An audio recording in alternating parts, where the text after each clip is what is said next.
It's day 2 of the 27th Interpol African Regional Conference.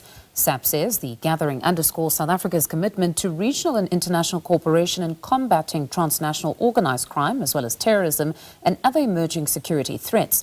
The summit will run until Friday and is expected to result in concrete agreements on strengthening regional responses, while also serving as a platform for the exchange of best practices and the deepening of law enforcement partnerships. For more on this, we cross live to SABC News reporter Lopang Alamu, who's at the conference. Good afternoon, Lopang. It's day 2 of the conference. Perhaps let's start with just today's program. What discussions have been had thus far? Mfundo, very good afternoon. Now, we understand that day 2 is focusing on transnational and really just global financial crime. Now, in his address yesterday on day 1 of the conference, Acting Police Minister Professor Kachalia just really reiterated and also spoke about the numbers and how these crimes affect Africa as a whole. On the continent, as he mentioned yesterday, between 50 and 80 billion US dollars are being stripped from the country due to these financial crimes. Now, Interpol today will be presenting the tools and the measures that they've been using, or are using rather, to combat this crime. Now, we do understand at this point that they're still locked in that panel discussion, and hoping that we can get just someone to talk to us about those key points that were made in that closed session.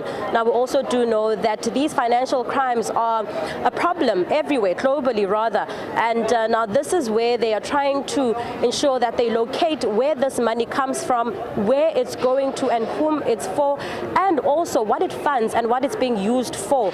Now, we also heard earlier just really the impact of this conference in this particular province. We are the Western Cape, in Cape Town in particular, and this is where we've seen a rise in gang and taxi-related violence. Now, this weekend alone, over 35 people have been arrested relating to those problems, as well as just over 7 murders this weekend alone, that is.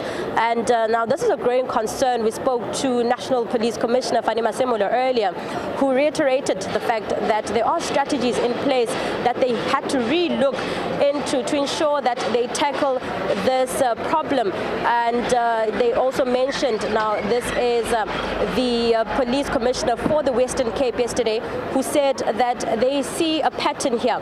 Once the taxi violence starts to decrease and they focus on it, they then see an increase in the gang violence, and vice versa. Now, this is where he says this might be a pattern that could show that they are probably working together, but at this stage that is up for investigation.